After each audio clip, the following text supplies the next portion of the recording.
Ben's choice to stop being Kylo Ren was probably my favorite part of the Rise of Skywalker, and it might be one of the most heartbreaking parts of the film. While it was said that the apparition of Han Solo was merely Ben Solo's memory, I find myself thinking it was a bit more of a Force magic side of the equation, and it also seems like there was a plan in play orchestrated by Leia to a certain degree. So let's dive into exploring how Kylo Ren turned back into Ben Solo. And some of this is my own theories based off of what we know and what we've seen. So first, we know that the darkness that has always been simmering inside of Kylo Ren was Palpatine all this time. Ben Solo, being a Skywalker by blood, was targeted for how powerful he would become in the Force, and as we find out, Palpatine was going to use his body for a host of all the Sith. Palpatine chose Anakin, that failed, then chose Luke, that failed, and now he's on to Ben Solo. Still failed. But what about Rey? Well, we know Rey was left on Jakku, and her parents left her there in order to save her from a Sith ritual on Exegol, where her grandfather, Papa Palpatine, would possess her body, reigniting the Sith Empire again. And I can't believe I just said that sentence out loud. I'm still wrapping my mind around Rey Palpatine, but honestly, it kind of makes sense the more I look back on the films. But because Rey was hidden, Palpatine chose Ben Solo as his target. He has that mighty Skywalker blood. We also find out that Leia, who did train as a Jedi under Luke long ago, had a vision of the death of her son at the end of her Jedi path, and that someone else would come along and finish what she had started. Arguably, this path led to defeating the Sith cult on Exegol, but who knows? The person who took up Leia's path was Rey, which, if you think about it, it's interesting considering the updated backstory for Rey. Rey was destined for darkness. Ben Solo was destined for the light, and then they switched, culminating in Leia orchestrating a Palpatine-level plan to make sure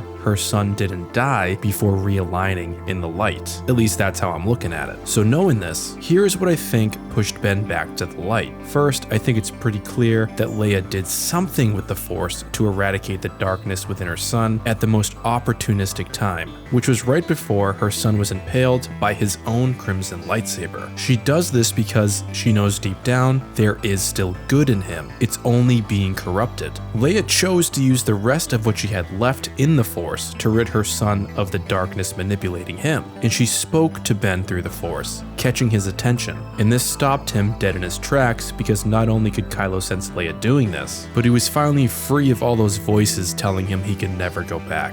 His mother reached out to him after he just told Rey that he himself can never go back. And I also think that he immediately could sense that his mother was dying as the result of this act through the Force, this act of love. And this is why Palpatine tells Allegiant General Pride that the Princess of Alderaan interfered with his plans. Leia sacrificed herself to eradicate the dark side in her son, and now Palpatine has to shift gears. Now Rey uses this pause in her duel to grab Kylo Ren's falling lightsaber and stabs him through his abdomen, which would have killed him had it not been for Rey's healing powers. I also think that Leia knew Rey would do this to her son during their battle, but that Rey would heal him. Leia's ultimate goal, as I said earlier, was for her son aligned in the light before his prophesied death. Two things have happened now. Leia saves her son with what you could call Force love, which clears his mind and his soul from darkness. And Rey heals a wounded Ben Solo, her current enemy, defying what Kylo said earlier about the dark side being in their nature. It shows Kylo,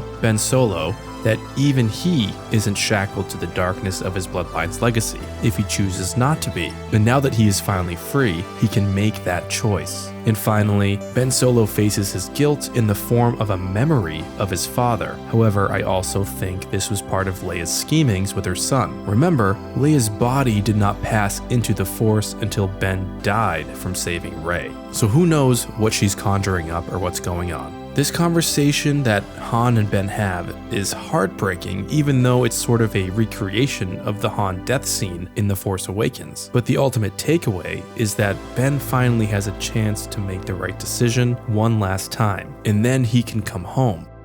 All this, bring him home. You know, it's a play on joining his family in the afterlife, and that's how I was always reading this. It's not really something I wanted, but it's just something that I picked right up on immediately. The last real word we hear Ben Solo express is the word dad. holding back what feels like an ocean of tears. And the apparition of Han says, I know. He's letting his son know that he loves him too. And Leia told Han in The Force Awakens that it would be him and her that will get their son back from darkness, and that ultimately Han would be the one who could reach him because he is his father. Leia's gambit paid off. Her son lives, and can now operate as a beacon of light against Palpatine, honoring all that his mother and father fought for. It's basically like Leia always knew this series of events would unfold in some fashion, and although it would be hard to watch her son entrench himself in darkness, there was a certain time and place where Leia would be able to make her move, saving her son and the galaxy at the same time. Now, because of the Force bond, Ben Solo knows where Rey is heading to, so he goes after her, ultimately resulting in his literal death.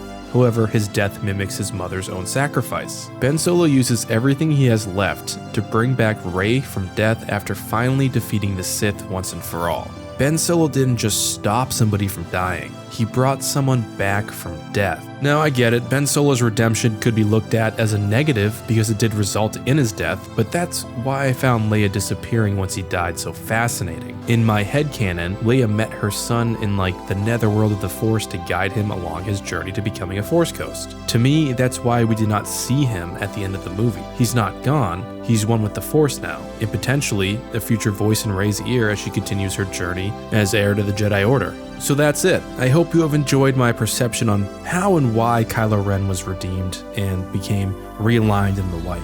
And I understand this is partly me filling in some context where there seems to be a lot lacking. But this is Star Wars after all, and I think it's fun to theorize. But just take it with a grain of salt, because as you all know, we will be getting a novelization out in a couple of months, and everything I just said could be completely BS, and it's something completely different going on in this movie. So, may the Force be with you, and AT AT is signing off.